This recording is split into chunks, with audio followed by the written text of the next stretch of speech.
Chers spectateurs, précieux abonnés, bienvenue. Je vous salue tous avec amour et respect. Dans cette vidéo, qu'est-ce que le temps? Existe-t-il un temps mystérieux et sacré? Que signifie être esclave ou maître du temps? Est-ce que tous les péchés sont pardonnés en raison de la sainteté du temps pendant certaines périodes, par exemple entre deux prières, pendant les 3 mois, dans les moments mystérieux du vendredi, lors des nuits bénies, pendant le pèlerinage et dans les prosternations? Y a-t-il des prières sunnites ou surérogatoires liées au temps en plus des prières obligatoires? Quelles sont les actions et les actes qui confèrent de la valeur et de l'importance au temps? Le temps est mauvais.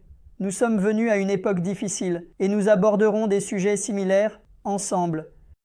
Tout d'abord, je voudrais dire que le Coran accorde une grande valeur et importance au temps à travers les sourates de l'islam telles que la sourate Douhan, Asr, Ghashiyah, sourate Layl, Fajr et Falak. Le temps est créé comme un bien précieux dont la valeur doit être reconnue en prêtant serment par le Douaya, c'est-à-dire le moment de la matinée, ou toute la journée, par la nuit, Layl, et par l'Asr. Je commence donc mes propos en affirmant que tout ce par quoi le Coran jure sera notre témoin, et par conséquent, le temps sera également le témoin de chacune de nos actions et de nos œuvres. Chers spectateurs, pour comprendre le concept du temps dans l'islam, nous devons prendre la sourate Asr comme un guide de navigation, car il est possible de trouver la réponse à toutes les questions que nous avons posées au début et dont nous cherchons la réponse dans la sourate Asr. Alors, continuons notre voyage de vie avec la navigation de la sourate Asr. Commençons par apprendre ce que signifie le mot Asr. Dans le verset 36 de la sourate Yusuf, il est question de l'extraction du jus de raisin. Et dans la sourate Naba, verset 14, nous voyons que l'expression « le jour où les nuages se transforment en pluie », où les comptes des gens sont examinés et où tout ce qu'ils ont est révélé, fait référence au moment où, après avoir terminé leur travail à l'heure de l'après-midi, les travailleurs se retrouvent épuisés, sans force ni énergie. Cela évoque également le moment où chaque personne obtient le fruit de son travail. L'idée de 100 ans, un siècle, est utilisée pour signifier le moment où les sociétés, dans le contexte de grands-pères, fils et petits-fils, constatent ce qu'elles ont accompli ou non au cours de ce siècle. Il montre également, en jurant par le temps, les vérités que nous devons constamment garder à l'esprit. Ô homme! Ô musulmans, la vie passe. Chaque heure, chaque jour, chaque semaine, chaque mois, chaque année te rapproche du temps de l'après-midi. As-tu compris la valeur et l'importance du temps, celui qui ne reviendra plus, qui ne viendra pas, et qui sera ton témoin? Es-tu conscient? Si tu roules sans volonté ni plan, dans le temps, cela signifie que le temps et la vie que tu mènes sont morts pour toi. Il est nécessaire de faire le bilan de sa vie, de son existence, et de se poser la question « Où en es-tu » Vis-tu dans le passé, dans les profondeurs de l'histoire, dans le monde des rêves, ou es-tu en train d'apprendre et d'évoluer? Quelle contribution as-tu apporté par ton travail et ta vie aux valeurs humaines communes que tu as héritées pour la paix, la fraternité et le bonheur des sociétés? Quel héritage laisses-tu au nom de l'humanité à tes enfants et petits-enfants?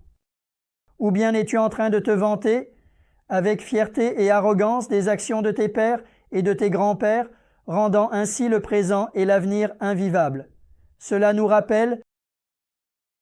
La sourate Asr, après avoir fait ces rappels, nous pousse à réfléchir sur l'homme qui est ingrat envers le temps, et nous enseigne les points d'égarement de l'homme face au temps. Dans le verset 4 de la sourate Tin, notre Seigneur déclare que l'homme a été créé dans un état où il peut faire le meilleur voyage sur le droit chemin, ou tomber même à un niveau inférieur, à celui des animaux qui se détruisent eux-mêmes. L'humanité est placée au début de son chemin, et il est dit « C'est à toi de choisir le chemin, c'est à toi de faire le voyage ». Commence ton voyage avec ta foi, ton esprit, ta connaissance, ta conscience, avec le Coran qui est ton meilleur guide, et avec l'exemple le plus beau du prophète qui a donné vie au Coran, ou bien vivre une vie qui ferait même honte aux animaux sous la direction de Satan et des démons humains. Le choix t'est donné. De plus, il nous enseigne à prendre des précautions en nous informant des points de glissement de notre parcours de vie, en soulignant que l'homme est très disputable, impatient, ingrat et doté d'oubli. Dans la géographie arabe de la Mecque et de Médine, qui n'étaient pas conscientes de cette réalité, certains des Arabes de l'ignorance, connus sous le nom de Déri, adoraient le temps, le considérant comme un créateur, et lui rendant un culte. Une autre partie était composée de personnes appelées Nézi, qui se chargeaient de modifier le temps, en jouant avec les mois et les jours, en changeant leur place. Ceux qui occupent cette fonction modifient certains jours et moments en les considérant comme sacrés ou malchanceux, certains mois comme des mois sacrés ou des mois interdits, des jours de guerre ou des mois de commerce, les mois où le pèlerinage doit être effectué, ainsi que les fêtes qui en découlent selon les intérêts des tribus et des chefs de tribus. Ils jouaient avec le temps et le calendrier. Chers spectateurs, voici comment la sourate Asr a guidé l'humanité. Le temps n'est pas Allah. Ne soyez pas les esclaves du temps. Jouez avec le temps, le modifiez, attribuez une bénédiction ou une sainteté à certains jours et mois selon vos propres critères, ne rend pas ces jours, ces mois ou ces périodes de temps bénis et sacrés. Il est nécessaire de connaître la valeur et l'importance que Dieu, le Créateur du temps, lui a attribuée et d'agir et de vivre en conséquence. À ce stade, notre navigation nous crie que la sourate Asr nous enseigne que la valeur et l'importance du temps proviennent de la foi et des bonnes actions. Non seulement dans la sourate Asr, mais le Coran mentionne environ 50 fois la relation entre la foi et les bonnes actions. Celui qui dit « Je crois » avec cette langue, ce que tu dis, est une affirmation. Prouve cette affirmation par de bonnes actions et continue le voyage de l'humanité, le voyage vers le meilleur des créateurs, avec foi, confiance et de bonnes actions. Si ta foi ne reste qu'une simple prétention, elle se transforme en une vie immorale.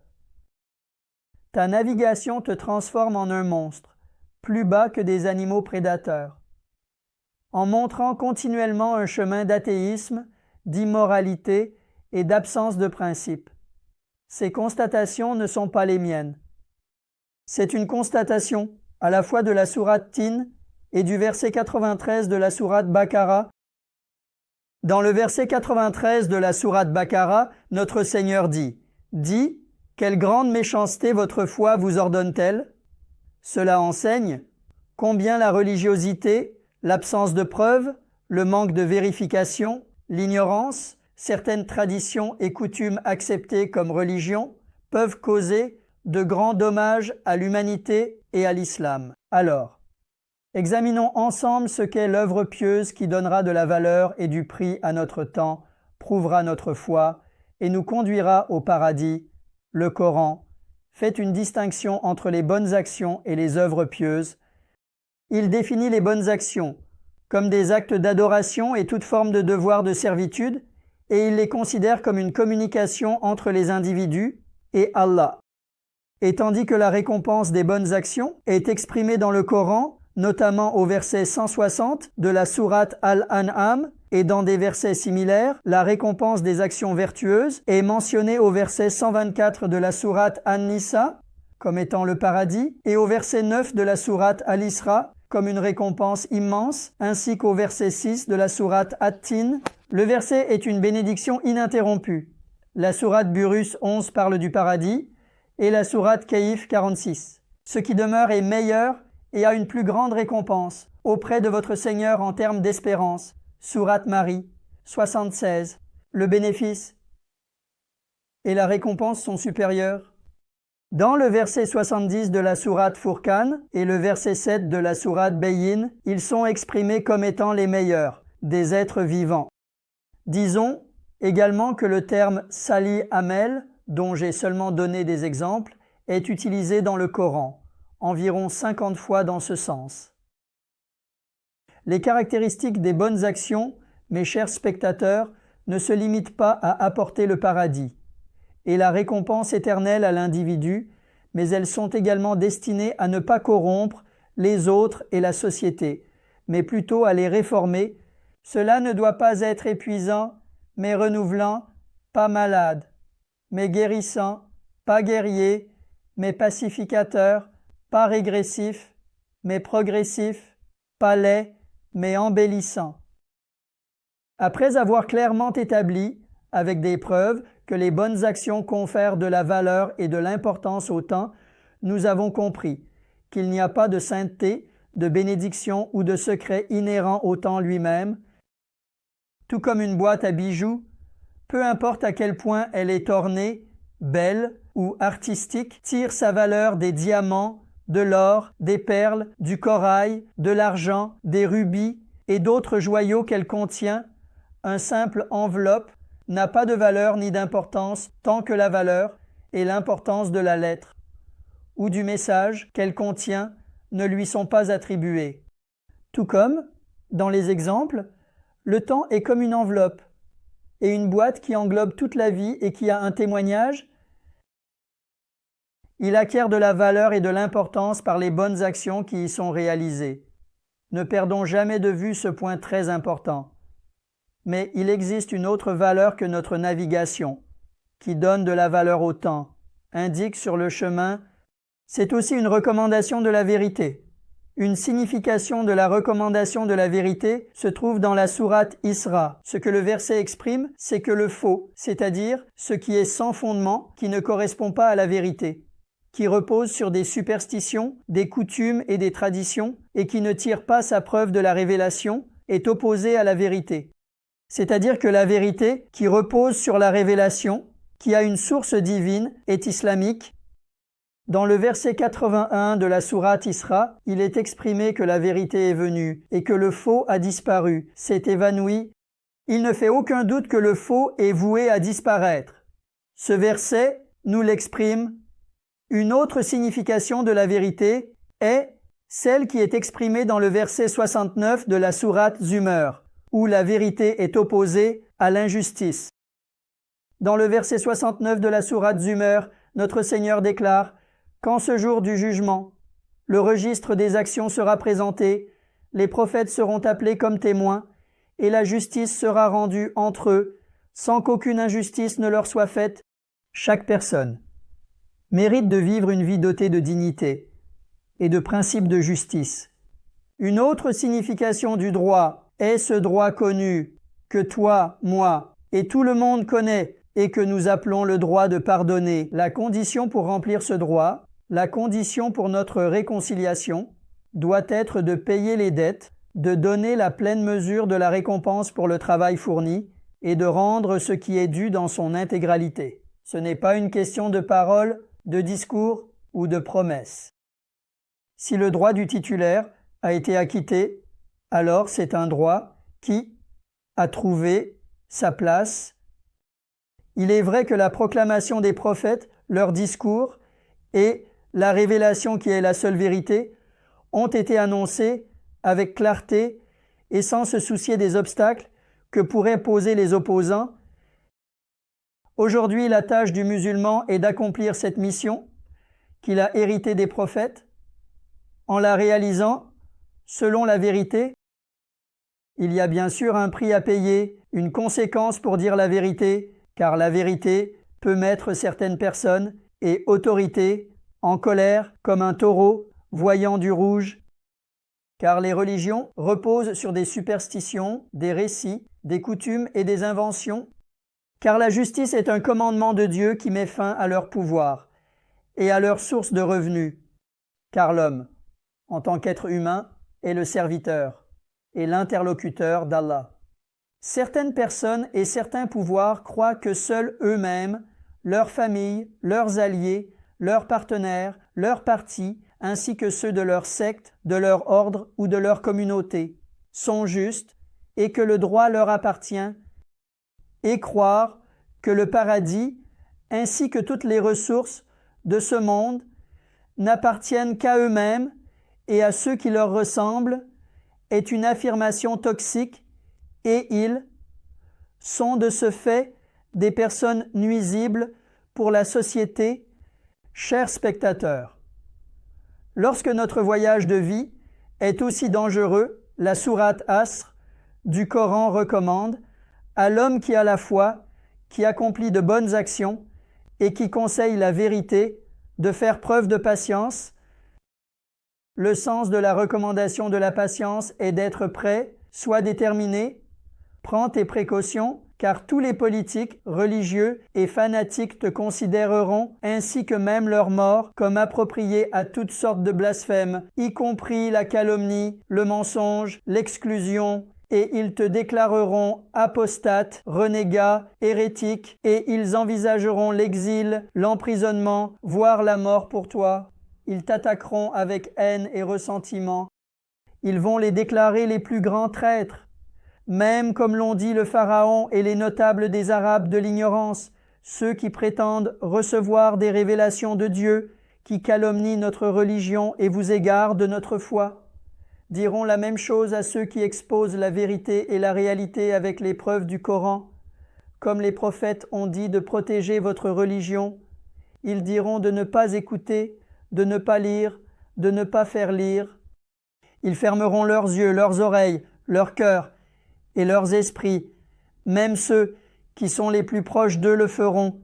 C'est pourquoi, en accomplissant notre devoir, de la meilleure manière possible, le conseil de patience de notre Seigneur est un outil de motivation sérieux et un soutien dont l'homme a besoin dans son voyage à travers le temps. Toutes ces explications, ainsi que les versets, et en particulier les messages très clairs et nets de la sourate Asr, ont rendu inutile de répondre aux questions que nous avons posées au début. Cependant, nous allons tout de même accomplir notre devoir en tenant compte de la vérité, de la justesse et de la signification que le Coran attribue au temps. Soyons prêts à faire preuve de patience. Les mois sacrés, Recep, Chaban, Ramazan, les nuits de Kandil, la nuit de vendredi, la veille et les nuits de l'Aïd, les premiers, moyens et derniers jours de chaque mois, les 2 périodes entre les prières, la continuité des prières de Tarawih pendant les 10 premiers jours de Ramazan, le moment de la prière de l'après-midi et la période mystérieuse du vendredi, sont-ils sacrés? Est-ce un moment béni? Ces moments sont-ils des occasions de purification de tous les péchés? Il doit absolument être compris qu'Allah n'a pas créé de temps sacré et béni. Tous ces intervalles de temps sont des enveloppes, des contenants. Les bijoux précieux et de valeur que vous y mettez prennent leur valeur à travers les lettres. Dans ces périodes, les bonnes actions que vous accomplissez consistent à maintenir la vérité et à continuer à faire preuve de patience face à l'injustice, au mal, à la mécréance et à l'inégalité. Ainsi, les mois deviennent bénis et les jours et les nuits deviennent des moments mystérieux, précieux et de valeur. Le temps en lui-même n'est qu'un témoin. Parmi les serviteurs d'Allah, des arbres, des plantes, des objets, etc. Chers spectateurs, cela doit bien sûr vous revenir à l'esprit. Que ferons-nous avec ces récits qui contredisent les versets et le Coran, rapportés comme des centaines, voire des milliers de hadiths? Cela ne correspond pas aux versets que vous avez mentionnés et qui vous rendent fous. Parmi ceux-ci, chers spectateurs, certains sont des récits encourageants et incitatifs. Il est nécessaire de se concentrer non pas sur le texte, mais sur l'aspect incitatif et motivant de ces récits. Cependant, peu importe dans quel livre, par qui ou quand ces récits ont été prononcés, s'ils ne sont pas conformes au Coran, ces paroles ne peuvent pas être considérées comme celles du prophète, racontées comme si c'était une parole de Mohammed sallallahu alayhi wa sallam, et le présenter comme une religion est une calomnie envers notre prophète, le Coran et l'islam. Car notre prophète sallallahu alayhi wa sallam déclare dans le hadith rapporté dans l'œuvre d'Imam al-Shafi'i intitulée El-Umm: si une parole vous parvient de ma part avec cette affirmation, soumettez cette parole au Coran. Si cela est conforme au Coran, alors ces mots sont les miens. Ces mots sont sortis de ma langue. Cependant, s'il s'avère que ce récit qui vous parvient n'est pas conforme au Coran, alors je n'ai jamais prononcé cette parole. Ainsi, peu importe le nombre de ces récits ou dans quel livre ils se trouvent, le point de savoir si une parole rapportée comme un hadith est conforme au Coran ou non signifiera pour nous la recherche et l'identification de ce qui est islamique et en accord avec le Coran. Ce nombre doit être considéré indépendamment de la manière dont il a été accepté par certaines personnes qui ont transmis ces récits. Ces personnes n'ont même pas lu une seule fois la sourate Asr comme une révélation.